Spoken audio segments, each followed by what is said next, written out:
Bem-vindos ao podcast da Domus Áurea. Hoje nós temos aqui uma presença ilustre do Jardel Moraes de Oliveira, mais conhecido como Irmão Jardel. Irmão Jardel. Olha aí que ele tem o clergyman. Ele vai nos contar por quê, né? Irmão Jardel, curitibano, 16 anos na formação como seminarista. 16 anos, sim. Filósofo. Bom, filósofo é uma coisa, estudar filosofia é outra, mas tudo bem, sim. Sim, exato. Tudo bem. Formado em filosofia, com mestrado. Acabei de terminar. Exato. E aí tá indo pro caminho da teologia agora. Agora começa, se Deus quiser, em outubro eu começo teologia. anos. Mais 3 anos de teologia. Que caminho lindo. A gente vai conhecer a história do irmão Jardel. Ele vai nos contar um pouco sobre esse caminho de amor, né? E paixão, misericórdia. E misericórdia, de chamado. E depois vai nos contar umas histórias muito boas. E nós vamos falar bastante sobre vocação, que talvez seja um tema um pouco estranho para os jovens de hoje. Não sei se é falado muito na cultura de hoje para o jovem. Ou talvez uma vocação mais, talvez da existencial mais que profissional, né? Talvez se fala muito de vocação profissional, mas no fim da vida a nossa existência também tem uma vocação, né? Estamos chamados a algo mais que só as profissões, né? Que é uma realização pessoal no final. Bom, no caminho de Deus, né? Mas enfim, muitas coisas. Então vamos lá. Conta para nós como é que tu foi parar no seminário. Tá, então vamos lá. Bom, a história da... A gente tá com o Márcio, né? Tá Me apresentar para depois não ter que me tirar Foi mal, Márcio. eletronicamente do podcast. Bom, a gente tá com o Márcio também, né? Se quiser, apresenta o Márcio, esposo da Jerusa. Mas eles me entrevistam. Hoje nós temos 2 entrevistadores e um entrevistado. Então é quase uma... Tem uma sabatina aqui. sabatina. Pior que minha prova de defesa de teses, quase. Mas tudo bem. Essa agora vai ser Porque não era gravado aquela, mas tudo bem. Então eu sou o entrevistador Márcio, né? E vou fazer algumas perguntas também. E como todos sabem, eu sou esposo da Jerusa. Isso já é suficiente, né? Não, e é uma alegria estar aqui com vocês também. De verdade. Alegria. Muito bom. Então, vamos lá. Assim, para explicar um pouco, né, como é que foi todo esse processo, né, descobrir como foi a minha vocação e tudo mais. Bom, sempre começo dizendo que a minha família não era uma família muito católica, né? Não era... Eles eram o típico cristão de carteirinha, mas menos ainda, porque meus pais só eram batizados, né? Meu pai e minha mãe só eram batizados. Enfim, por uma infinidade de circunstâncias da vida que não proporcionou a eles ter a oportunidade de fazer catequese, crisma, não se casaram, né? E bom, é nesse âmbito que surgiu minha vocação, eu acho, né? E eu acho que Deus também toca muito aí, né, na minha família, porque quando Deus me chamou, eu acho que chamou também toda a minha família, né?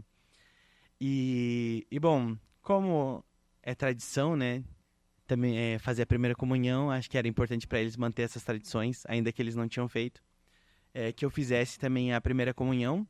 Então, eu comecei a fazer toda a catequeses, né, normal, todos os sábados. Ia domingo sozinho pra missa, porque tem aquela carteirinha, né, que você tem que assinar. Pelo menos lá na minha diocese tem, né, aquela carteirinha que tu tem que... Ó, catequistas, tem que... isso funciona, hein? Olha aí, ó. Mas eu ia muitas vezes, algumas vezes, a maioria das vezes, eu me lembro, eu ia sozinho às vezes pra missa, porque eu tinha que conseguir a firma, né, a assinatura lá da catequista, o checklist, de que eu tinha ido no domingo, porque se você faltava não sei quantos domingos, você não fazia a primeira comunhão e tal, não sei o quê. Meu pai era um jogador de futebol de domingo à tarde. Ele adorava o joguinho do domingo. E depois tomar uma cervejinha com os amigos e tudo mais, né? Minha mãe às vezes acompanhava, às vezes não, né?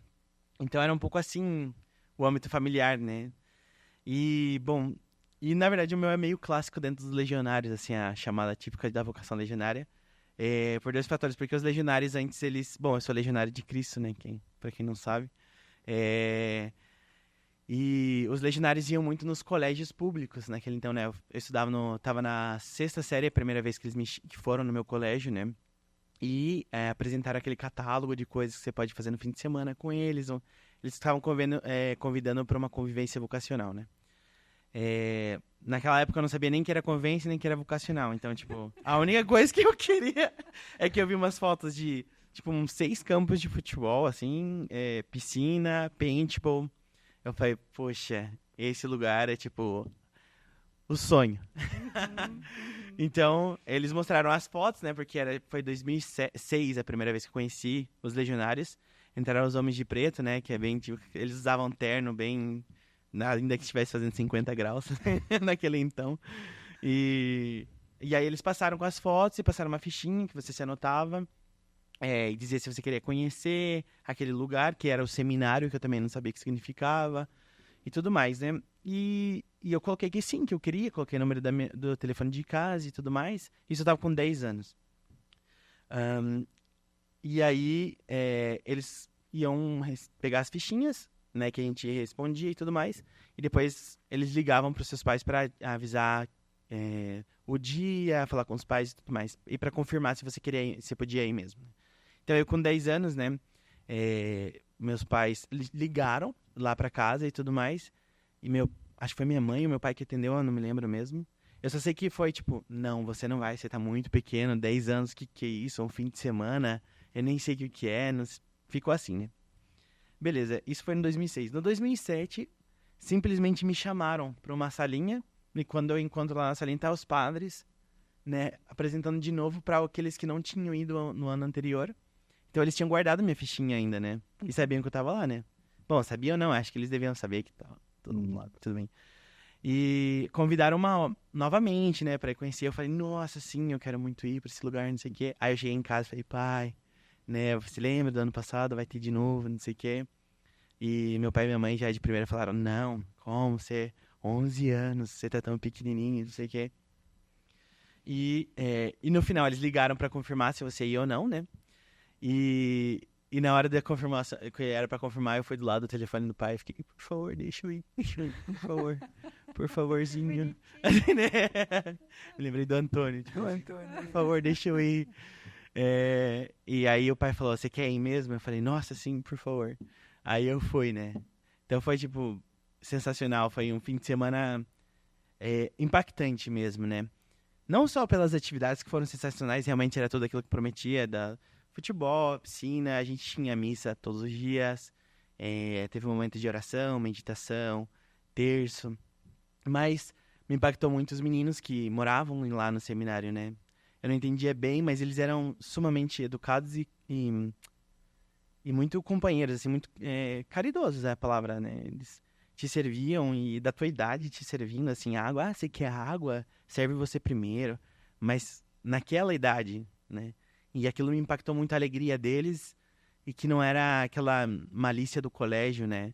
Que às vezes você tem que estar meio que se protegendo e tudo mais, né? Colégio público ainda que eu estudava, né? Você tem que estar meio atento, sem ir arranjar briga, né?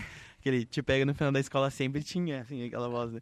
E bom, então foi... Eu fiquei tão impactado e o padre falou, aqueles que quiserem continuar vindo, né? Vocês podem vir cada sábado participar naquela época era o Clube Cruzeiro do Sul, né? Que era o clube lá do ECID, o clube do ECID de Curitiba, que antes era... ECID é Encontros, Convicções e Decisões, que é esse grupo de adolescentes que busca viver uma vida cristã autêntica, né? Uhum. Na idade da adolescência, né? Uhum. Com muita atividade, muita dinâmica, mas ao mesmo tempo muita amizade e muito acompanhamento, né? Então então eu cheguei em casa, assim, explodindo, né, de alegria, porque foi tão impactante pra mim, que eu falei, pai, mãe, eu vou participar todos os sábados disso, não sei o que, não sei o que.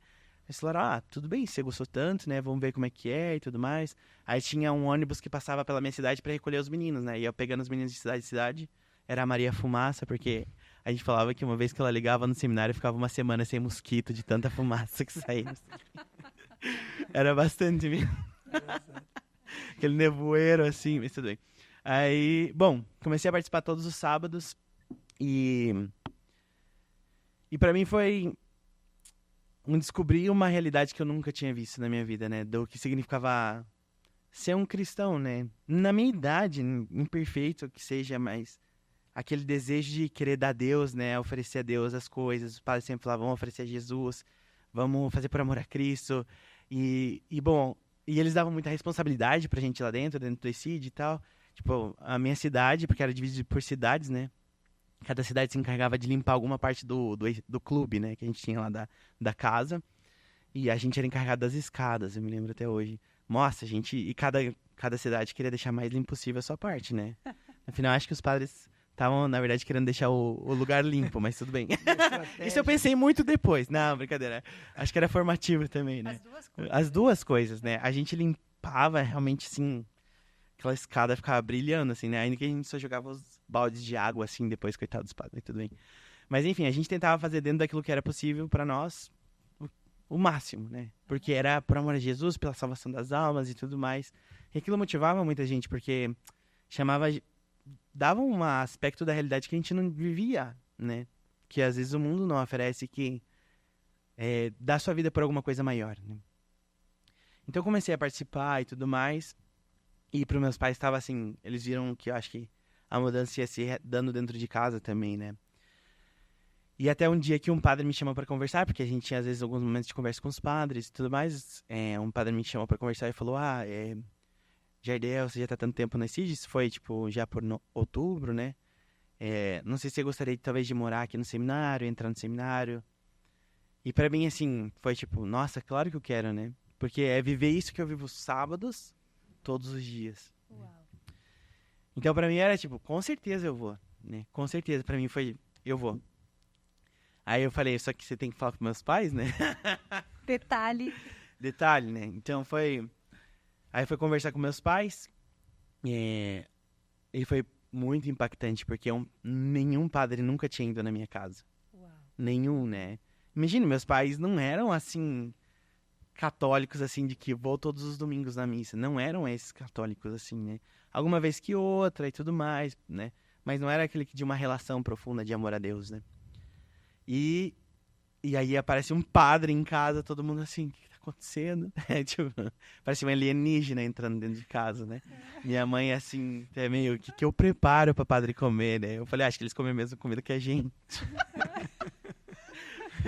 E tudo mais, era um café da tarde e tudo mais, né? Aí foi muito bom. Podia, e aí, podia. né, a mãe fez tipo pão caseiro, que ela sabe fazer super bem, não sei. Mas acho que foi isso que ela fez, né? Então foi lá, eles apresentaram, né? Aí convidaram meus pais pra ir conhecer lá também. Meus pais foram conhecer, viram tudo aquilo e ficaram assim impactados também. E aí depois o padre veio uma segunda vez pra deixar, naquela época deixava tipo um monte de papel que era pra você assinar, não sei o quê, documentos, e deixavam os números pra você marcar sua roupa, né? A gente tem tipo... Porque como todas as nossas roupas são iguais, quando você manda lavar, imagine qual que é no caso agora, extra GG, né? Tem 3, 4, né? Não, aí que você coloca o número pra identificar qual que é a tua roupa, né? Aí foi todo... Eles deixaram os números lá e... Aí meus pais, nossa, o que é isso? Um enxoval de roupa pra comprar e tudo mais, né? Aí eles não tinham dito nem que sim, nem que não, né? Depois que os padres saíram, né? Eu perguntei, e aí, eu vou, né? Tipo... Aí eu vi que não deram resposta, né? E bom, e assim aí fomos levando e tudo mais. E o dia de entrada no seminário era 4 de janeiro de 2008, né? Então chegou... Eu vi que ainda que eles não tinham respondido nada, eles estavam comprando as coisas. Aí no dia 4, que era o dia da entrada, né? Eu me lembro até hoje, né? Meus pais estavam muito sentidos, porque era uma perca pra eles. Porque era uma realidade que eles não entendiam que eles estavam vivendo, eu acho, tudo, né? E aí estão os mistérios de Deus, né? Deus vai trilhando caminhos que às vezes a gente não sabe por quais são, né? E meu pai de manhã, assim, né? Que eu vi que ele tá realmente sentidos, assim. Meu pai falou, porque meus pais são nordestinos, né? Meu pai é do Ceará e minha mãe é do Maranhão, mas a minha avó, por parte de mãe, atualmente mora no Pará. Depois tem que imitar o sotaque. Não. Bom, não é que seja assim, expert. Eu acho melhor nem fazer para não dar baixa audiência. Aí meu pai de manhã falou assim, filho, olha, se você não for pro seminário, a gente vai visitar teus avós lá no Nordeste, né? E assim, é a viagem de casa, assim, que eu já tinha ido antes com meus pais pro Nordeste, né? A gente pegava o carro, ia em família, 3 dias de viagem até o Ceará, né? Visitar meus tios, primos. Porque meu pai tem muitos irmãos lá e minha mãe também tem muitos irmãos. Então era visitar os primos, aquela festa e tudo mais, eu já sabia, porque eu já tinha vivido aquilo, né? E eu falei, nossa, e ele falou assim, né, de tarde a gente vai ver, tipo, vai pro cinema hoje, né, vamos aproveitar já hoje, né, pra começar, tipo, um esquenta, assim, né. Nossa, que forte. E aí eu falei assim, não, eu vou pro seminário, eu já falei pro padre que eu vou, né. Aí meus pais ficaram assim, quebrados, né, ficaram quebrados. Aí, tá, subimos no carro, já tinha um irmão de 4 anos, meu irmão Luiz, né, ele tinha 4 anos nessa época, eu tava com 12, ele tava com 4, aí eles entramos no carro e tudo mais, né, aquele clima pesado, sabe, e tal, aí eles me deixaram lá, um choro, assim, tipo, parecia que um luto, assim, sabe. Aí eu me lembro muito disso, né, porque aí eu fui pra capela, tava chorando também, falei, nossa, não sei o que, né, que duro. Sim, mas choro de criança, sincero eu acho, mas assim, beleza, vamos jogar bola. Passou em 5 minutos. Tipo assim, né, meus pais. Tá bom, vamos jogar bola. Aí fomos, né, e assim, naquela época era um pouco mais, eram outros tempos, né, o seminário era um pouco mais reservado e tudo mais, né, então você passava, não sei se era 2 ou 3 semanas sem falar com seus pais, realmente, né. Aí depois de 3 semanas era a primeira ligação, e na 4ª semana era a primeira visita, né, porque era tipo, naqueles tempos era assim, né, e tudo mais, né, então então foi todo ali, viver, eu tava super feliz lá dentro, na verdade, né. Então, a primeira ligação foi dura, né, pra eles. E aí eles perguntaram, e aí, a gente vai te buscar já no domingo que vem, quando for a primeira visita, né? Eu falei, não, né, pode ficar tranquilos, né, e tudo mais. E aí foi quando foi todo esse processo, né? Esse foi como o início, né? Mas o que eu queria comentar também é que, depois que eu já entrei no 8º ano, né, 7ª série lá no seminário, foi caminhando, foi difícil o início pros meus pais e tudo mais, né? E eu percebi que eles não comungavam, né? Mas eu nunca tinha feito clique na minha cabeça, né? Aí eu, naquela inocência de criança, né? Falei pros meus pais assim, por que vocês não comungam? Eles... Então, como a gente explica, a gente não tem primeira comunhão, né? A gente não é casado, a gente não tem crisma, não tem nada, né? Aí eu falei, é só fazer, qual que é o problema, né? Pra mim a solução é muito fácil, cara, é só fazer catequeses e vocês vão fazer tudo isso, né? E aí, por isso que eu digo que quando Deus chama uma vocação, né, chama toda a família, né? Porque aí, depois disso, eles começaram a fazer a catequeses, né? Onde atualmente é o Santuário do Guadalupe, do Padre Reginaldo Manzotti, porque era onde estava mais perto de casa para fazer as catequeses para adultos e lá tinha uma boa oferta e tudo mais. Eles começaram a fazer a catequeses, fizeram durante um ano, foi tipo de julho de 2008 a julho de 2009. E em 2009 foi um ano de caminho e tudo mais, um ano que eles mudaram muito de vida, né, de amizades e comportamentos. Em 2009 eles fizeram a primeira, se confessaram, primeira comunhão, crisma e se casaram. Uau, foi tipo assim, um gamegamerrá da graça, assim, e pode falar. Foi muito bonito e por isso que eu... Ainda que talvez Deus falasse depois pra mim, né, esse não é o teu caminho, só por isso já valeu a pena, né? Já. A salvação chegou na minha casa, né? Tipo Zaqueu, né? A salvação chegou nessa casa, né? Porque eu também era um pecador tremendo, né? E Deus traz a salvação, né? Por meios que a gente nem pode imaginar. Então foi tipo, todo o processo deles de conversão. Nossa, e aí eles se tornaram super apóstolos, assim, eles realmente se converteram muito. Atualmente ele é promotor, tipo, vocacional, assim, ele busca meninos para ir pro seminário, meus pais fazem eventos pro seminário, bazar, tentam ajudar naquilo que é possível, levar os meninos que não podem ir pra convivência, eles levam. Como é o nome dos seus pais? Então, meu pai é José e minha mãe é Francilene. Francilene, E meu irmão Luiz, José. né? E aí em Um abraço pro seu José. Só podia ser José, né?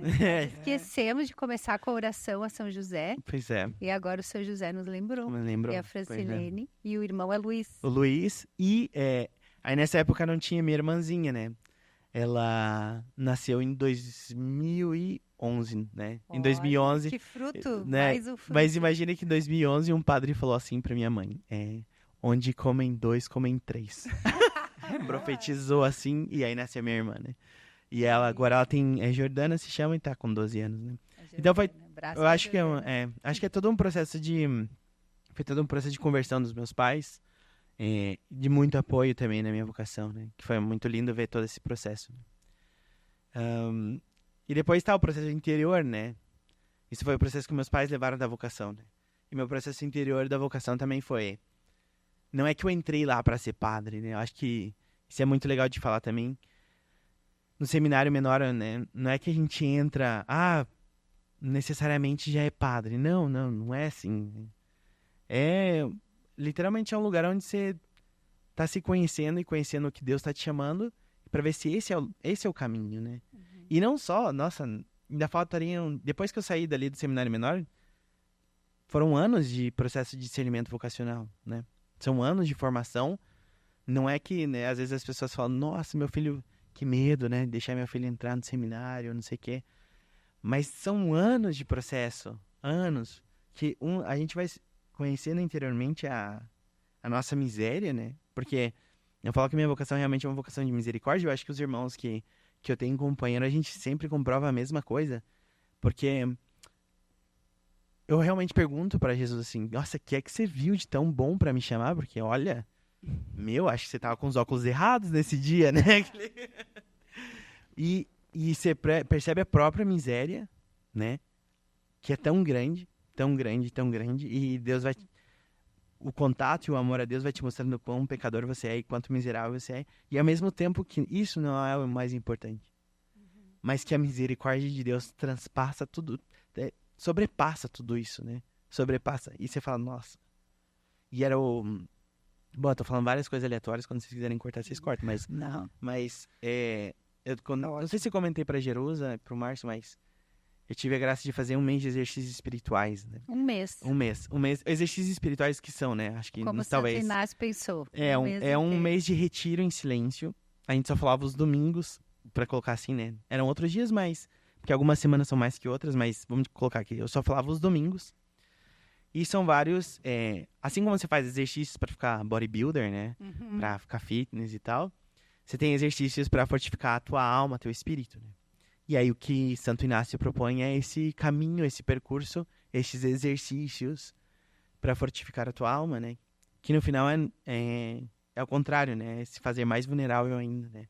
Porque quando sou fraco é que sou forte, né? Uhum. Mas enfim, o ponto é que depois de um mês de exercícios espirituais, já de quase 8 anos de vida religiosa, já estava desde meus primeiros votos, a minha principal luz foi a coisa mais simples de todas, né? Que foi Deus me ama. Uau, que maravilha. Mas uma profundidade tão grande, que eu estava comentando para outras pessoas que eu tive a oportunidade de conversar agora faz pouco tempo, que chegava a ser humilhante, né? Porque às vezes eu aplicava os critérios do mundo a Deus, né? Por quê? Porque o mundo dá tantos critérios pra gente ser feliz, né? Sei lá, e eu falava muito isso com os adolescentes, né? Sei lá, eu tenho que ter o melhor corpo, né? Tem que ter o meu six-pack, assim, né? Todo formado. Pra ser alguém, né? Porque eu, no final, quero ser reconhecido por alguém, né? Eu quero ter um valor. E o valor quem dá o outro, né? Então, eu vou fazer todos os critérios que os outros digam, que o mundo diz, pra eu ser alguém, né? Então, melhor corpo, as meninas também, né? O melhor corpo, magro, o loiro do olho azul, que sei lá, né? Ou... eu tenho que ser o mais inteligente, ou eu tenho que ser o pegador, né? Que tem 10 meninas, assim, tipo, correndo atrás de mim. Então, eu sou muito bom, né? Então, agora sim eu sou feliz com R$1 milhão na minha conta bancária, investindo, né? Sendo aquele pró, assim, né? E tal, né? E às vezes o mundo te coloca esses critérios, né? E eu tô lá, insaciável, né? Buscando aquilo para ser alguém, né? Para ser reconhecido, né? E ser amado, no fim das contas, né? E eu acho que eu aplicava, às vezes, esses critérios a Deus, né? Assim, quando Deus vai me amar? Quando eu fizer isso, aquilo, né? Fazer, né? E ali, acho que foi um dar-se conta de que não, Deus me ama só pelo aquilo que eu sou. E isso é muito humilhante, porque... eu preciso fazer coisas para que os outros me reconheçam. Para que Deus me reconheça que eu sou bom. Para que Ele me ame. E Deus me ama independente das coisas boas que eu faço. Deus me ama, né? E por isso que era muito humilhante, né? É claro que a consequência do amor é depois a gente buscar fazer a vontade de Deus, são os seus mandamentos, né? Mas tudo isso não brota da lei, brota do amor, né? O que eu sempre falo é, quando vocês se casaram, acho que se não é que vocês fizeram uma lista, né? A partir de agora o Márcio tem que chegar às 8h15. Acho que ela fez, mas se deu mal. Ou não, né? O Márcio, né? Coloca, não. Sorte que eu não sou tão organizada. Mas os esposos não fazem uma lista antes do casamento. Tipo, essas são as leis que vão reger o nosso casamento. Não é assim. As coisas se dão pelo fruto do amor, né? Por amor eu quero chegar antes em casa e estar com a minha esposa, né? Então é a mesma coisa. Por amor eu quero buscar fazer os mandamentos. Não porque Deus me pede, mas porque eu quero amá-lo, né? Por amor eu chego antes para estar com meus filhos, né? Imagino que deve ser assim, né? Imagina, não tenho certeza, porque é o que eu vejo, né? E a mesma coisa, por amor eu quero ajudar Deus a salvar as pessoas, né? Aonde Ele me coloque, né? Então é assim, tudo isso é a vocação, né? E não são processos rápidos e instantâneos. São processos lentos, de autoconhecimento, de muita misericórdia, muitas pessoas. Eu falo de trás de cada vocação tem tanta gente. Tanta. Que lindo. Porque orações que nos sustentam, porque se não é pelas orações do povo de Deus, é muito difícil seguir esse caminho. Os formadores que me formaram. Meus pais, tá louco? Né? Meus companheiros, né? Sem a amizade deles e essa irmandade que a gente tem de comunidade, não sei se eu estaria, né? São tantos e tantos. As pessoas que Deus colocou na minha vida, né? Tipo, vocês, né? Eu estar aqui hoje em Caxias, impensável, né? É que eu falo, nossa, quando na minha vida eu ia pensar fazer tanta coisa, né? Porque um dia eu disse sim ao caminho de Deus, né? E que não era, muitas vezes, nem sempre eu dei a Deus o que eu pensava que era melhor, né? Muitas vezes eu só podia oferecer meu pecado, né? E ainda assim Deus aceitava com muito amor, né? Então, nossa, são tantas coisas que, tipo, sobrepassa muito a minha capacidade, né? Então, meu coração tá sempre muito grato, né?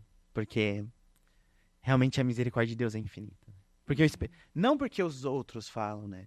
Mas porque eu experimentei, né? Então, tipo, todos esses fatores me dizem, acho que eu tô no caminho certo.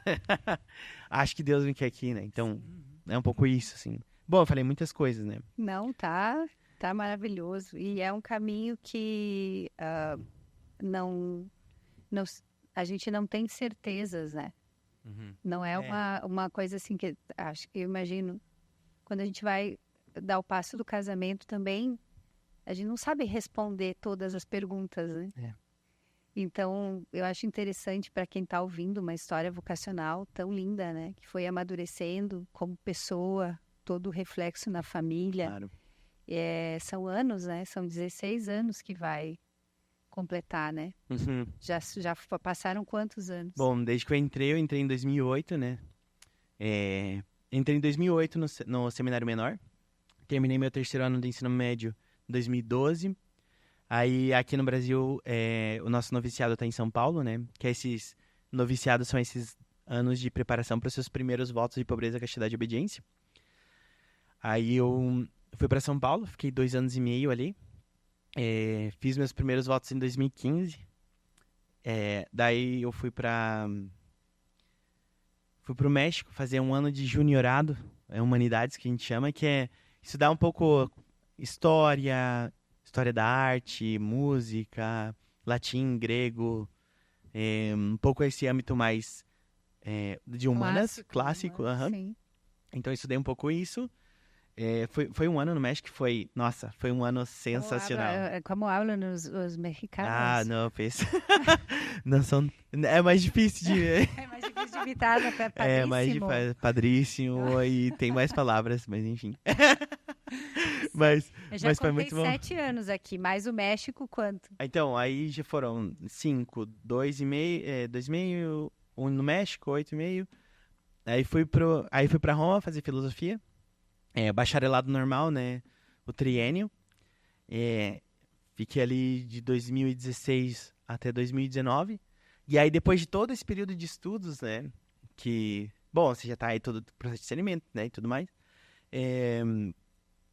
Aí a gente tem um período que a gente chama de práticas apostólicas, que é um período de estágio, podemos dizer assim, traduzindo em outras palavras, né? Porque a vida do padre não é só estudar, né? E aí, como que eu vou completar meu discernimento se eu nunca vivi um pouco o que vai ser minha vida realmente, né? Minha vida não vai ficar sentado estudando, né? Para alguns, sim, né? Mas não para todos. A maioria, não. A maioria dos padres estão na atividade pastoral, direção espiritual, sacramental e tudo mais, né? Então, também eles proporcionam esse momento para amadurecer tua vocação também aí, né? Porque você precisa desse momento também. Então, me mandaram... Mas, assim, te mandam para qualquer parte do mundo, né? Aqui o irmão Denner, né, que vocês conhecem, o irmão Renan, que são do Brasil, que estavam comigo, o irmão Eduardo, que foram meus companheiros, digo, dos quais, e eu, né, que estávamos no seminário menor, eles não foram para outras partes, né, eu tive a graça de vir pro Brasil, né, eles foram pro México, eu tive a graça de vir para cá, trabalhei nesse grupo de adolescentes que um dia eu fui parte do ECID, né, trabalhei ali no Morumbi, 2019, e aí em 2020 foi a pandemia, né, e aí com toda a questão da quarentena e tudo mais, a gente teve que fazer tudo online, não sei o quê. E aí foi quando o padre Alejandro, que era o reitor do seminário menor aqui em Curitiba, lá em Curitiba, ele falou, você não gostaria de vir ajudar a gente? Porque a gente tá pensando numa dinâmica distinta, né? Assim, ele não falou com essas palavras, mas o que eu entendi foi, em vez de que os meninos vão pra casa durante a quarentena, vamos chamar as famílias pra ficarem aqui dentro. Então a gente se fecha, né? Pra quarentena, com as famílias. Aí ficou bem bonito, porque foi tipo uma comunidade de vida, sabe? Porque Legal. as mães, tipo, cuidavam da comida e das roupas, e os pais cuidavam, tipo, de jardins e manutenção, né? E aí foi bacana, porque eles tinham meditação, eles tinham a adoração deles diária. Na verdade, foram muito exemplares. Não, então se viviam... E os irmãozinhos os irmãos estavam lá também. Então foi um ambiente muito bonito também. E aí o que era pra ser um mês, porque teoricamente só fui pra ajudar, se converter em 2 anos. Aí eu fiquei 2 anos ali de formador dos seminaristas. Eu peguei os do ensino fundamental, que é o 8º e 9º ano. Fiquei 2 anos com eles. Foi uma experiência, assim, muito paternal, né? Uau. Porque ajudei em vários, tipo, desde ajudar como limpar um banheiro, tipo, irmão, eu não sei como limpar um banheiro, vamos lá que eu te ensino, né? Tipo, até coisas mais legais, que é acompanhá-los, escutá-los, né, nas dificuldades deles. Também aprendi muito dos padres formadores de lá, e os padres que estavam comigo, né? O padre Alejandro, né? O padre Renan, o padre Sérgio, que depois substituiu, o padre Mathieu, que está lá agora atualmente de reitor. Enfim, aprendi muito dos pais, né? Enfim, de muita coisa. Nossa, eu aprendi... aprendizado atrás de aprendizado. E terminei em 2022, né? Aí em 2022, eu voltei para Roma, e aí eram 2 possibilidades que se me iam abrindo, assim. Era, ou eu podia começar teologia, e aí seriam 3 anos eu já me ordenaria, ou eu poderia fazer uma espécie de mestrado, né, em filosofia, e, bom, eu falei, acho que eu vou fazer o mestrado, né. Claro que implica 2 anos mais na formação, se demora um pouco mais para se ordenar, mas eu pensei, no mundo que a gente vive, acho tão bom, né? Poder, talvez, querer dar resposta a este mundo, né? E muitas vezes... Não sei porque eu não estudei teologia ainda, né? Às vezes Deus não é o primeiro caminho, né? Mas Deus sempre vai ser a finalidade, né? A qual eu chego, né? Mas às vezes os primeiros caminhos vão ser falar de temas polêmicos, de temas difíceis. Mas eu gostaria de também criar pontes mais que divisões, né? Não lutas, mas verdadeira compreensão e um caminho de conversão, né? Mas eu falei, nossa, como é que eu vou propor isso se eu não sei, né? Tipo, não sei os autores, aqueles mais cascudos, assim, difíceis e tal, né? Bom, não é que eu sou um expert, né? E já falei várias vezes com a Jerusa, nossa, pra nada. Mas foi um período muito bom de aprendizagem, assim, excelente. Foi muito, muito bom. E bom, daí terminei esses 2 anos lá. Terminei agora em agosto, em junho, terminei o mestrado e tudo mais. E aí eles já... Aí o padre falou... A cada 2 ou 3 anos você pode visitar a família. Aí eu vim visitar meus pais agora. E já em preparação para a teologia, né? Se Deus quiser, agora já voltando para lá, já começa a teologia. E se Deus quiser, em 3 anos já a ordenação diaconal. E depois sacerdotal com a graça de Deus, né? Padre, vai ser o padre Jardel. Pois é. Mas em todo esse percurso, eu só vou comentar mais uma coisa. Eu ganhei um novo irmão, né? que falta um membro da família, né? Que é importante. Que quando eu era filósofo, em 2016, 2019, tinha um irmão venezuelano comigo, né? Que depois a gente se junta, né? Em vários... Isso é muito legal da vida legionária, pelo menos. Você tem irmãos de vários países, assim, muito bacana. De verdade, é uma coisa sensacional. E depois desse processo, né? Eu já estava no meu último ano de filosofia, já estava quase já terminando. Os irmãos alguns vão vendo que não é o caminho deles, né? E, bom, nesse caso desse irmão venezuelano também não, né? Se chamava Pablo, né? Porque ele trocou o nome dele, né? Nos primeiros votos, você pode trocar o nome, né? Às vezes tem aquelas irmãs, a Dolorata, não sei, né? Tem algumas irmãs que têm, né? O nome Sora, não sei.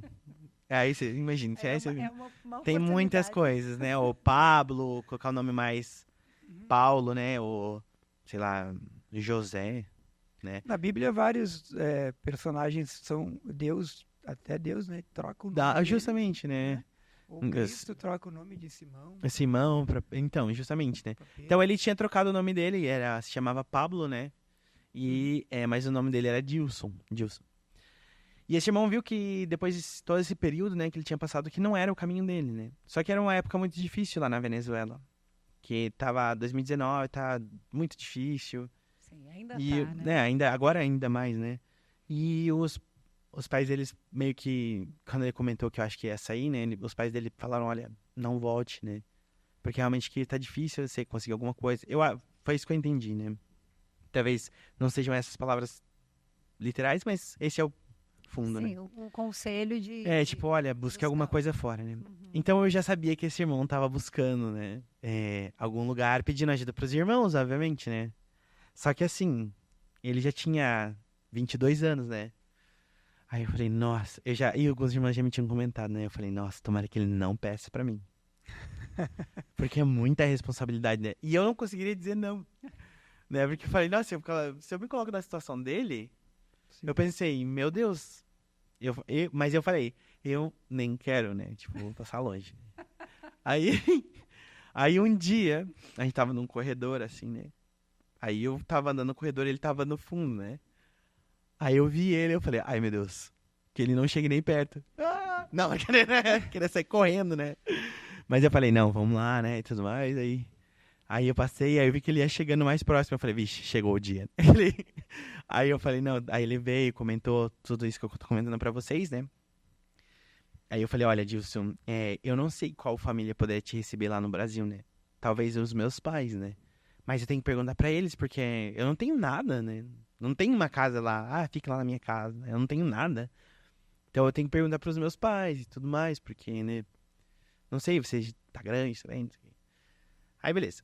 Aí eu fui falar com os meus pais, né? Porque eu não tinha dito. Aí eu falei, eu vou tentar falar com eles, né? Devia ter dito não. Não, brincadeira. Mas aí eu fui falar com meus pais, né? Aí eu falei, pai, mãe, então tem a situação, não sei o que, não sei o que, não sei o que. E eu falei pra eles, pensem. Porque, olha, ele não é uma criança. Ele já tá com 22 anos. Ele não fala português, né? Ele é cabeção, né? Então, tipo, é outra dinâmica, né? Eu falei, ó, pai, pensa. Você chegar do teu trabalho, tá um cara que você nem conhece assistindo televisão no teu sofá. Aí vamos conversar, né? Eu falei, pensa bem, né? E aí, nessa época, minha irmã tava pequenininha, eu também tenho que pensar nela e tudo mais. Aí, bom, não deu, tipo, um dia, eu acho, né? Pai e a mãe que me corriam depois, mas quase nada, assim, meus pais. A gente já pensou, a gente vai aceitar eles. Eu falei, sério mesmo que vocês vão fazer isso? Eu falei, sim, porque a gente viveu isso também, né? Tipo, eles saíram do Nordeste e tudo mais. Que lindo. E acho que foram pra lá, né? Pra Curitiba e tal, tentar a vida também. Então, também, querendo ou não, eles sabiam que isso implicava, né? Aí eu falei, não, tudo bem, então eu vou falar com ele e tal. Então foi todo o processo pra ele ir pra casa, né? Legal. Ele chegou em 2019, em setembro, por aí. Aí, coitado, ele conseguiu um trabalho, só que aí já foi pandemia também. Sim. No final ele ficou 3 anos em casa. Quase 4, eu acho. Mas assim, nossa, ele é de casa. Porque eu falo que eu acho que ele levou mais dura dos meus pais que eu. Mais dura às vezes, assim, porque meus pais tratavam ele como um filho e queriam o melhor pra ele. o melhor pra ele. E ele sabe bem disso, né? Tanto que, graças a Deus, agora ele já tá com a casa dele, tá com a moto dele e tudo mais. De fato, agora, essa semana passada, ele pagou pra mãe dele vir pro Brasil pra visitar ele, Que né? bênção. Então eu pude conhecer a mãe dele também, meus pais. Nossa, enquanto meus pais estavam chorando, assim. Ai, ela finalmente conseguiu vir, né? Tipo, como já é de casa, né? Ainda Claro. falando espanhol, Imagina português o lá. sofrimento, Né? E dessa também ela, família. claro, né? Tanto tempo sem ver o filho, já fazia uns 4 anos que eu acho que ela não via ele. O próximo podcast vai ser com o Pablo, então. É, Gilson Pablo. o Dilson. O Dilson. E então foi tudo isso, né? Então até aí Deus dá tudo, né? 100 vezes mais. E isso é muito legal, né? Para as famílias que estão escutando, né? E o filho não cai longe do É. pé. Como é que é? A fruta. A fruta não cai longe do pé. Pois é. Teus pais é que são virtuosos. Meus pais, meu exemplo mesmo. E que Deus dá 100 vezes mais, né? O que ele fala de que aquele que deixar pai e mãe receberá 100 vezes mais é real. Nossa, e é muito, muito, muito real. Não só pra mim, mas acho que pra todos, né? Que é aquele que deixa... Mas não só no caminho vocacional, digo assim, sacerdotal, né? Mas para aqueles que realmente entregam a vida pra Cristo, recebem 100 vezes mais.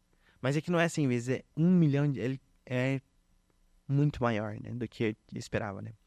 Então, bom, é isso, né? Mas, Basicamente isso. Que legal. Eu queria te perguntar uma coisa assim. Tu falou em 100 vezes mais, né? Bem rapidinho. Tu trocou então uma viagem para o Nordeste por viagens pelo mundo inteiro. Já conhece quantos países? Bom, na verdade, assim, eu conheci o México, eu estudei 1 ano em Monterrey, que tá no norte. Fiz uma escala, quando a gente chegou lá, o grupo, né, pra ir pro México, a gente teve uma escala bem boa de umas quantas horas lá na Cidade do México, a gente conseguiu visitar a Basílica de Guadalupe, então o México e a Itália, né? E a Itália aí deu pra conhecer bastante, na verdade. Conheci muitos lugares lá na Itália e foi sensacional. Nossa, sensacional. O período lá foi muito bom. A Itália é tudo de bom é o mesmo. melhor guia turístico de Roma. Ah, é. Também não, mas assim... Aí é muito legal isso, porque viver lá, né? Eu não contei um pouco a dinâmica, como é viver lá e tudo mais, né? Tem muitas coisas, mas... eu gosto muito de evangelizar por meio da arte lá, né? Evangelizar por meio daquilo que tem lá em Roma, né? Que é o Vaticano. Porque às vezes as pessoas vão lá, sei lá, tiram uma foto, né? E às vezes... E tudo bem, né? Do que tá lá. Que é lindo, não tô dizendo que não é. É super lindo, super, super lindo. Mas o porquê tudo aquilo tá feito, né? Por que que tem o Vaticano? Por que que tem tudo aquilo? As praças e tudo mais. O porquê de tudo aquilo, né? Ou como se foi desenvolvendo, se foi dando umas coisas. É muito legal. E é excelente meio de evangelização. É excelente meio de evangelização, porque... Bom, eu sempre falo pro pessoal quando eu estou com eles, né? A gente pode ir com 2 formas pra Roma, né? Ou você pode ir como turista ou como peregrino, né? Uhum. E são 2.000 anos de pessoas que passam naquela tumba de São Pedro, pedindo graças, tantas coisas, né? Pedindo graças ou agradecendo, graças alcançadas. E tanta gente que passou ali, santos e santos, pessoas e pessoas, mártires que deixaram seu sangue, né? Para que hoje a gente possa dizer, eu creio, e não tem uma arma apontada na nossa cabeça, né? Tipo, é tão fácil dizer hoje, né? Eu creio. E isso é muito bonito, porque você valoriza tanto também tudo aquilo que nós somos como igreja, né? As suas tradições, seu magistério, seus ensinamentos, né? Tantas coisas, né? É muito bacana, muito, muito bacana. É excelente. E tu falou algumas vezes assim sobre alguns medos, né? Medo dos teus pais, de te deixarem ir, né? Alguns medos assim que tu citou, né? E como é que é assim? O que tu diria hoje para um jovem assim que sente um chamado, mas também sente um medo? Bom, acho que medo a gente sempre vai sentir em qualquer vida, né? Mas eu acho que para aquele jovem que tá pensando, né? Será que sim? Será que não? Será que sim? Será que não? Eu diria, olhe de verdade para Jesus, né? E eu sei que parece meio clichê, mas as palavras do Papa Bento são tão boas, né? É que Deus não tira nada, né? Teu medo qual pode ser? Mas eu vou perder alguns anos da minha vida. é que você não perde nada. Você não perde nada, né? Eu diria, lance-se. Porque isso é fé. Confie, né? Porque se tá com dúvida vocacional no sentido religioso, sacerdotal, é porque, né, como a música, né? Em tudo que me acontece enquanto eu olhar, já não posso mais deixar de crer no teu amor. Creia no amor de Cristo. Creia no amor de Cristo, que não vai tirar nada da tua vida. Pelo contrário, vai dar plenitude. Vai fazer com que você viva coisas incríveis, né? Você acha... É o que eu sempre falo, né? Você acha que Deus não vai recuperar o teu tempo perdido no seminário, né? Eu vejo meus companheiros, né? Muitos deles deixaram o seminário e eu acho que Deus, assim, fala... Por ter sido tão generoso comigo, abre assim, pum. Parece que em 2 anos ele faz o que pessoas não fazem em 10 anos de vida, né? Eu tenho uns amigos, assim, que eu quero um montão, que foram meus companheiros, que, sei lá, encontraram a mulher da vida deles em questão de ano, namoraram, em 5 anos o cara já tá trabalhando com esposa, filho e tal.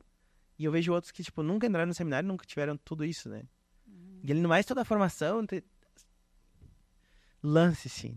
Deus não tira nada, não tira nada, não tira nada, né? Deus dá tudo, Deus dá tudo.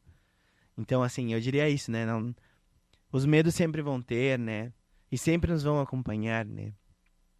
Antes mesmo de fazer meus votos perpétuos, que foi agora, faz pouco tempo, né? Também tinha medo de dar espaço, né? Definitivo. Porque é tipo casamento. Nossos votos perpétuos são tipo casamento.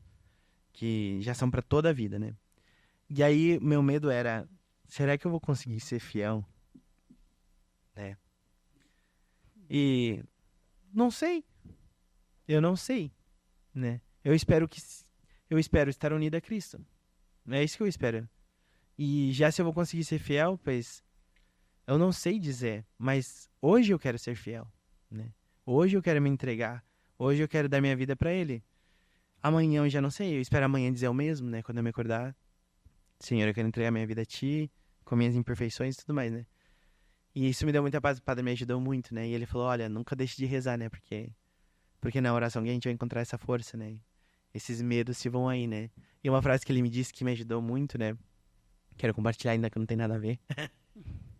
Mas tudo bem, fica de conselho pro povo. É que ele falou assim pra mim que me ajudou muito, que às vezes a gente tem uma vida muito ativa, né? Tal, e às vezes você pode deixar se consumir pelo ativismo, né? Porque sempre tem necessidade. Mas no final, Cristo nos chamou pra estar do lado dele, né?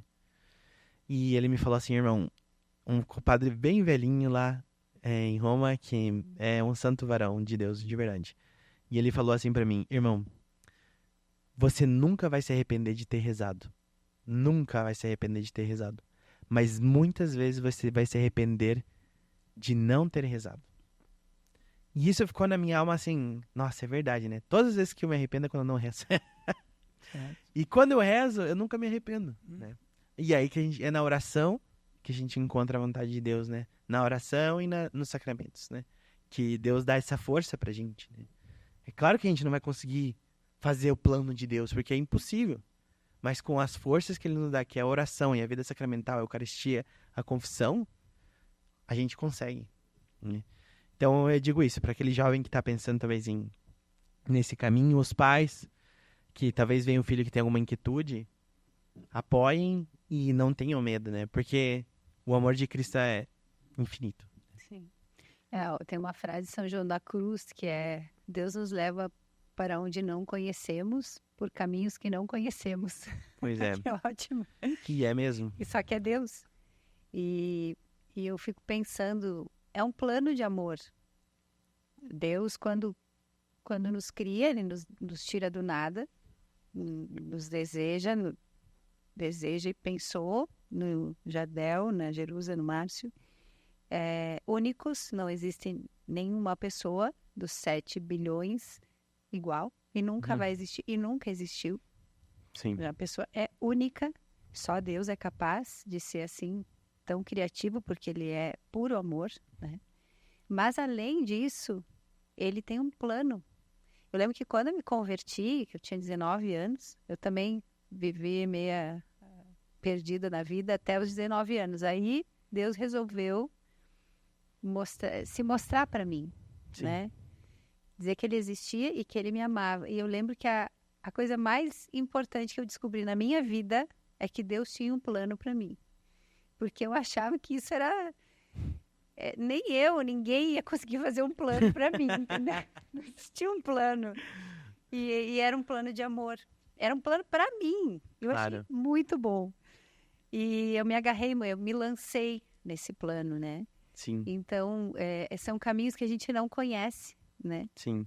Para um lugar que a gente não conhece, mas Deus tem um plano. Eu acho que o legal também é pros pais, né, que esse podcast é pros pais, eu acho, assim, sobretudo, né, que estão formando os filhos, formem seus filhos para que vejam a Deus como uma pessoa, né? Formem seus filhos para que vejam a Deus como uma pessoa, que é um relacionamento, porque a nossa vida espiritual não são compromissos, é relação, é relação. E enquanto a gente veja a nossa vida espiritual como ficar fazendo coisas, você nunca vai entrar na profundidade nesse amor, né? Porque você não encontra amor com uma parede.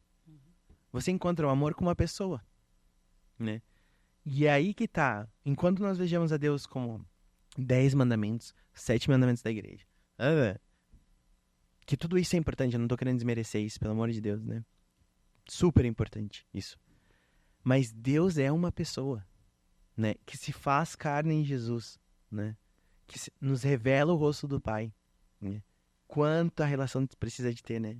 Quanto amor se dá aí, né? E eu acho... E encontrar Cristo nos demais, né? Porque, né, não é só eu e Deus e tudo mais, mas numa comunidade, encontrar essas experiências, né, que a gente comentou antes, né? Desses meninos... Eu acompanho, às vezes, adolescentes fazendo missões lá. Eu tive a oportunidade de ficar 2 anos seguidos durante o verão, acompanhando crianças, adolescentes entre 15 e 17, que vão fazer missões lá na Itália. Muito bacana, né? Dos quais o Tobias, né, o filho de vocês, foi um deles. Que foi impressionante. Porque ali, a única coisa que eu pretendo é que eles saiam com uma relação de Cristo como uma pessoa. E a transformação que isso dá na vida deles é incrível, né? Que meus pais já não precisam estar dizendo as coisas, né? Eu quero ter esse amigo, eu quero ter essa pessoa do meu lado, né? Eu preciso de Deus, eu preciso dele, né? Então, isso é muito legal. Então, acho que, porque, né, retornando a isso, né? Um plano tão pessoal. Por que Deus tem um plano tão pessoal? Porque é uma relação, né? Uma relação, né? E eu acho que a gente tem que insistir muito nisso, né? Relação, né? Entre descobrir a Deus, né, nessa relação pessoal, mas também por meio dos demais, né? Na doação ao próximo, né? E será que os pais...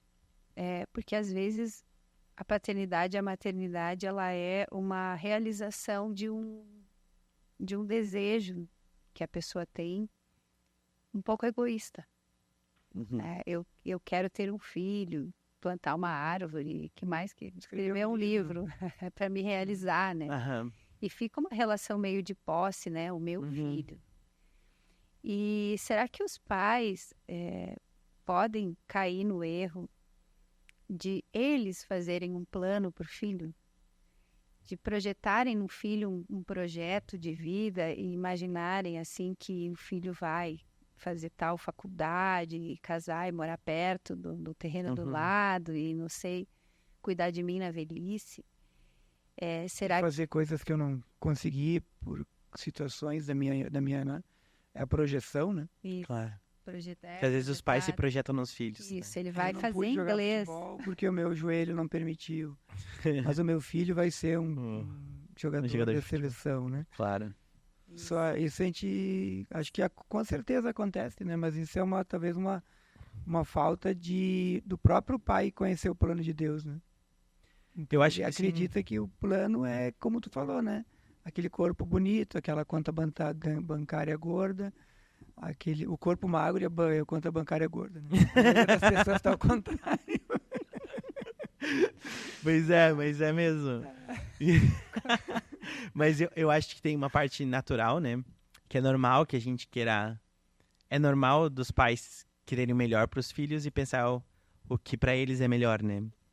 Então, vou colocar ele nesse colégio, vou querer aquilo. E que eu acho que é uma parte boa, né? Eu acho que só tem que tomar cuidado pra sempre não absolutizar, né? Porque eu acho que, como a gente falou, ó, eu tava falando com vocês, eu acho que com a Jerusa no carro, né? As circunstâncias da vida, Deus vai se manifestando também nas circunstâncias da vida, né? E aí que precisa ter a vida de fé, né? Pra descobrir a Deus aí, nesses caminhos, né?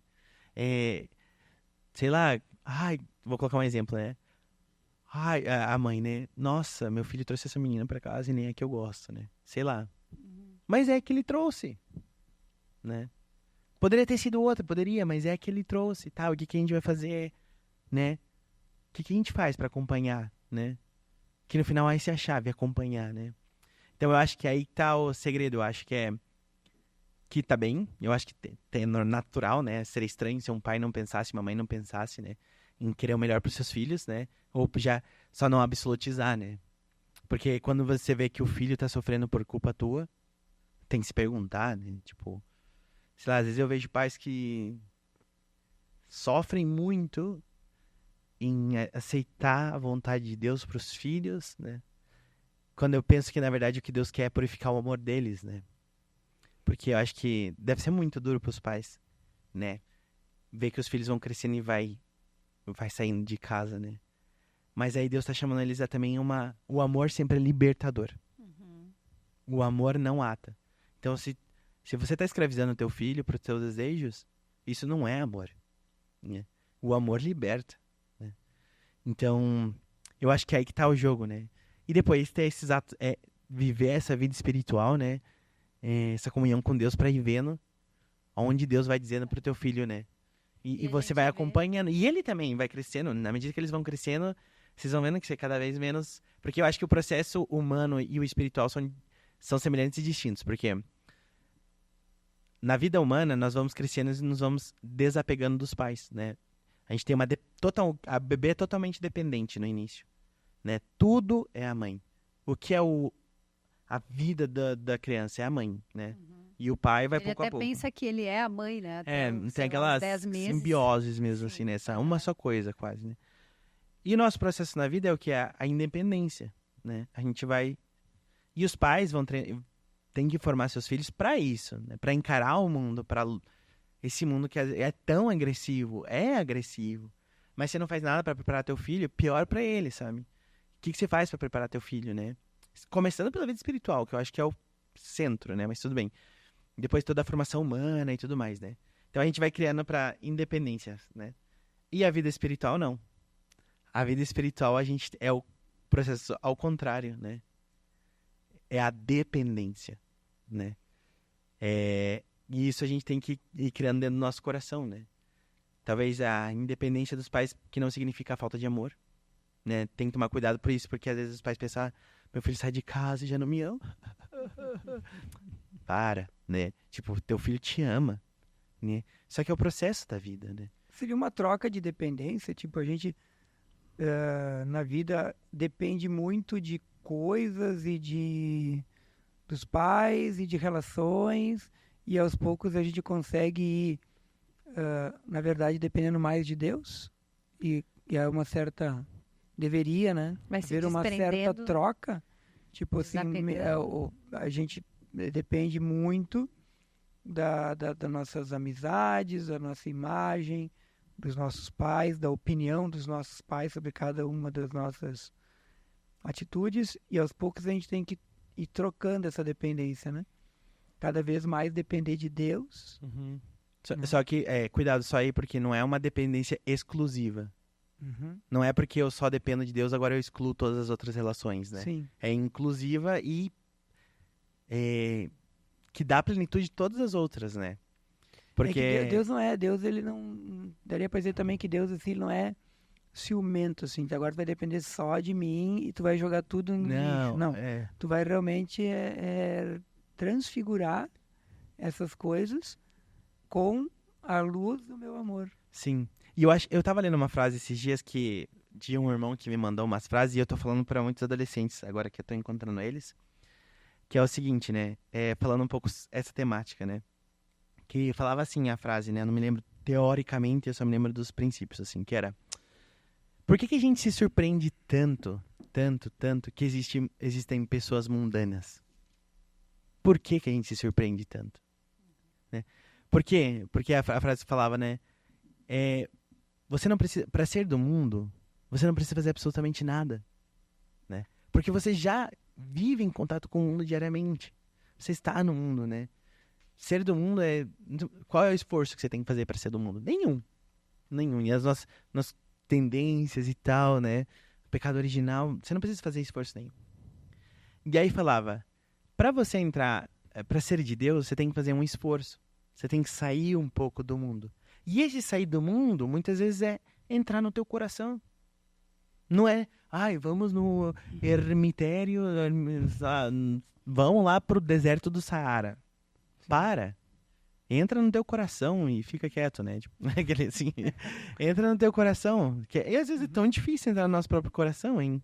Ali é um deserto excelente, né? Mas tudo bem. Nossa, também não. Calma aí, apelei aqui também, né? Não, assim, no sentido que ali você encontra o espaço de encontro com Deus tá no teu coração, né? Mas, e aí ele falava assim, né? Implica o quê? Um esforço, né? E aí que ele falava, que impressionante é ver que essas pessoas que fazem esse pequeno esforço por ser de Deus, no final são as que mais aproveitam do mundo. Que bonito. É muito interessante isso, porque quem são as pessoas, talvez, que aproveitam mais do mundo? De tudo, assim, relações, amizade, jogo, o vinhozinho, churras do domingo. Quem são as pessoas que mais aproveitam dessas coisas humanas? Viajar, tomar um chocolate quente, sorvete, passear, sei lá, jogar a bola de bexiga no outro, as crianças, adolescentes, né? Quem são os que mais aproveitam? São no final aqueles que estão mais próximos de Deus também. Eles aproveitam mais do mundo que aqueles que são do mundo e são escravos do mundo. Porque existe uma relação com as coisas que a gente pode querer possuí-las. Então, que é quando a pessoa se move no nível mais básico da vida, que é no nível do objetivo só. Então, se eu olhar um pôr do sol, posso até me entristecer, porque talvez eu não consiga dominar, possuir, comprar e ter o meu pôr do sol, né? Se eu olho uma beleza, se eu olho alguém tocando um piano muito bem, se eu olho alguém muito feliz, talvez eu possa cair num ressentimento, que é me sentir triste porque o outro está feliz. E eu não consigo adquirir, comprar e ter para mim essa felicidade, né? Sim. Então, quando a pessoa se desprende, ela faz um desprendimento de todas as coisas, ela consegue olhar para aquilo que é belo e se alegrar com isso. Sim. E participar disso. Ela consegue se sentir homenageada.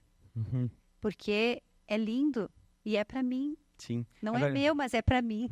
Sim, agora, escutando você, me veio na cabeça o livro do Pequeno Príncipe. Sim. Você lembra que ele tá com a rosa dele lá? E aí ele fala que levar a rosa dele para todos os lugares, né? E ela fala, mas se você me arrancar e querer me possuir, você vai me matar porque eu vou perder a terra, né? E tudo mais, né?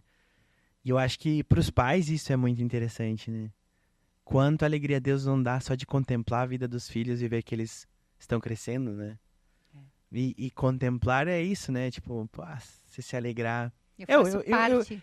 Eu que não tenho filho fisicamente, né?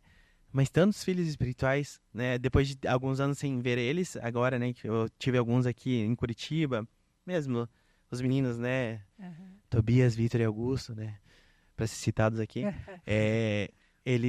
Ver eles e ver como eles vão crescendo, nossa, isso não tem preço, né? E se contemplar a beleza das pessoas, né? Que não significa que vão ser perfeitos, né? Vamos parar com tudo perfeito. Não! Porque se não errassem, não eram humanos. São humanos, né? E na sua plenitude, né? Que bonito é ver uma pessoa humana, né? Que ama, que sofre, que batalha. Que bonito é ver isso, né? A jornada do herói, né? os pais deveriam ter isso em mente quando educam seus filhos. Eu preciso preparar meu filho para uma jornada. E quando a gente lê esses contos dos irmãos Grimm, né? A maioria deles é uma fase da vida que os filhos precisam deixar a casa do pai e sair numa aventura, na conquista do mundo, né? E eu penso que o pai e a mãe, ele precisa olhar lá na frente quando está educando o filho. Dar recursos para que o filho vá para essa jornada do herói, que ele faça a sua jornada. Né? Eu não educo um filho para mim, para me satisfazer, para ser o meu objeto de alegria, que ali sempre... Porque e nisso não existe, é como uma gaiola de ouro, né? A tentativa dos teus pais, né? Vamos fazer o melhor passeio do mundo. Talvez nem fosse o plano, né? Mas vamos tentar guardar esses momentos mais preciosos nós juntos, como se a gente pudesse não viver a vida. A gente não quer dar o próximo passo. Né? Por isso que a infância ela é tão importante. É um momento de memória afetiva muito importante, que vai realmente ficar eternizado dentro do coração dos filhos quando eles forem para a jornada. Claro. Nesse momento, parabéns para os teus pais, porque tu teve condições de fazer uma escolha difícil, né? Isso é sinal de uma boa educação. Claro. Tu teve condições de fazer porque teus pais não ficaram te enchendo de medos para que tu ficasse preso a eles. Sim. Ou não desenvolvendo os teus talentos para que tu não pudesse ir, porque tu não seria capaz, né? Claro. De certo modo, tu estava pronto para começar a tua jornada, né? E eles do teu lado, né? Porque até hoje, os pais são os pais. A gente leva junto, não tem isso, né? Com certeza. Né? A gente vê, eu conheço muitos sacerdotes seminaristas que a minha mãe, o meu pai, é algo que vai junto, né? Não. Inclusive, eu vejo, né, o privilégio de ser mãe, de ser pai. Imagino o privilégio de um seminarista, de um sacerdote. Porque eles têm um lugar na vida desse filho, que um filho que casou, que foi para a vida matrimonial, não é o mesmo lugar, porque esse filho a maternidade e a paternidade vão seguir sendo uma presença única, um amor humano, o mais forte amor humano que a pessoa vai ter. Enquanto que o matrimônio já existem outros amores humanos, porque a pessoa vai viver amores humanos como o matrimônio deixar pai e mãe de uma maneira diferente. Claro. Né? Então, eu vejo porque os pais precisam temer a vocação quando é chamado um filho sacerdote, quando é chamado uma filha religiosa ou sagrados, enfim. E a gente percebe sinais, né? Quem trabalha com adolescentes, quem trabalha com jovens, assim, percebe sinais. Tem pessoas que a alma delas é tão grande que os esquemas da vida prática, né, do matrimônio, aquele espaço, não são suficientes. A gente enxerga isso, né? Que aquele espaço do lar fica pequeno para ela. Sim. Amar uma pessoa é pouco, né? Então, talvez a gente conheça, alguém ouvindo pode pensar em jovens que têm essa característica. Sim. E como ajudar, né? Um jovem que tem essa simplicidade, já estamos indo para o final, mas como ajudar um jovem que tem essa simplicidade de coração? Porque eu acho que uma das características de quem é chamado é ter uma simplicidade diferenciada, né? Eu percebo isso, assim. É feliz, seja onde seja, do jeito que for, se é acampando no meio do mato, se é peregrinando, se é num seminário, que a vida... Lavando escada. Lavando escada. Pô, com uma alegria a gente fazer aquilo. Exato. Então é uma felicidade que é muito simples, né? Uma simplicidade de vida, uma adaptação muito, né? Própria. Bom, acho que com o Cristo, né, devia ser muito simples, porque com tudo que é tipo de pessoa, né? Devia se adaptar muito fácil. Eu pensei, Jesus, nossa, deve ser como deve ser, né? Um dia deve estar dormindo numa pedra, no outro numa cama, no outro numa rede. Vai lá em tal É, cidade, diz que eu vou jantar. Um dia com com o os primeiro. fariseus, um dia com as prostitutas e outro com o cobrador de impostos, né? Ou casamento, umas bodas, né? Tipo, ele teve com todas as pessoas, né? E se adaptou com cada uma e fez cada uma se sentir especial, né? Quando estava em sua presença, né? E, bom, descendo depois à pergunta de como ajudar, eu acho que para essas pessoas que veem esses jovens, adolescentes, essas crianças que têm essa inquietude, né? Diria a primeira coisa é rezar, continuar em oração, né? E depois buscar, né? Ajudar, né? Porque muitas vezes isso aqui, acho que é interessante a gente ter comentado isso. Às vezes as dioceses, né? Os religiosos, a gente precisa de leigos que não esperem que o padre faça tudo, né? Porque eles não podem, eles não conseguem, né? Agora, eu comento, né? Eu tive visitando minha avó lá no Nordeste, no Ceará, um padre para 60 comunidades. Meu Jesus.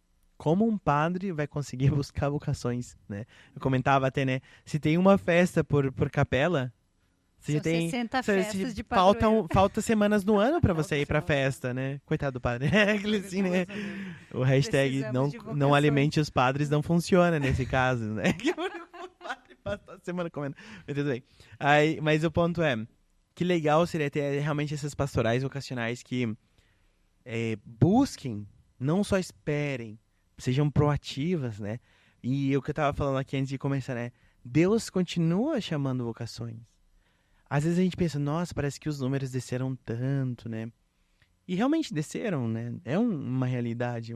Mas Deus deixou de chamar? Não, Deus não vai abandonar seu povo. Deus não vai abandonar seu povo, né? Então, quem são esses? São escolhidos entre os homens em favor dos homens, né? Então, Deus segue chamando. Deus segue chamando. Não pensem que não, Deus não chama. Deus chama, Deus chama. Só que a gente precisa de pessoas que nos ajudem também, né? Pessoas que... atividades e tal, né? Que promovam, né? Se despertar, porque se um menino nunca viu a possibilidade, como é que, né? No final, a presença é insubstituível, né? A presença é insubstituível. Se ele vai, tem a capacidade de, não sei, as pastorais vocacionais levam, tô falando coisas aleatórias, mas vai que ajuda, né? A pastoral vocacional leva as crianças que têm os coroinhas a conhecer o seminário. Poxa, vai que já não desperta alguma coisa, né? Ele viu finalmente, né? Não é aquela ideia etérea que não serve pra nada, né? Nossa, desceu, puxa, eles também jogam bola, Sim, sei lá. É um menino como eu, né? Sim, também somos normais, né? Não somos pessoas alienígenas vestidas. Né? Bom. Aquele assim, né? Também jogamos vôlei, né? Jogamos vôlei. Assim, a gente tenta, né? É diferente, né? Mas a gente precisa de ajuda dos leigos, né? Que vejam na vocação sacerdotal um valor. Tem um entusiasmo. Entusiasmo, alegria, porque no final um padre me comentou isso, que é Cristo quando te chama, mas isso não só a vida sacerdotal, qual que é? Você tem duas coisas. Você tem a alegria, a felicidade, mas bem, né? Felicidade sempre que não significa que vai ser a alegria todos os dias, mas é ter aquela paz e serenidade da alma, né? E a segunda coisa, os desafios. Né? Cristo sempre nos desafia, né? Isso é muito legal, porque ele sempre nos chama a algo a mais, né? Nas circunstâncias da vida, na nossa cidade. Poxa, e às vezes o algo a mais é, a dor nas costas. Tipo, sei lá, né?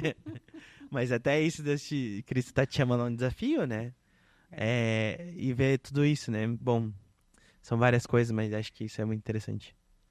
Tomara que no vídeo apareça assim a tua expressão, né? Porque fala mais que as palavras. Pode cortar essa parte. Alegria. Mas, irmão Jardel, foi uma alegria ter essa conversa contigo. Obrigado. Acho que é muito importante para nós pais, né? E a Domus Áurea quer estar levando aos pais meios, né? Não só meios de educar, né? Meios de realmente de levar os nossos filhos à plenitude, né? E a plenitude passa pela vocação.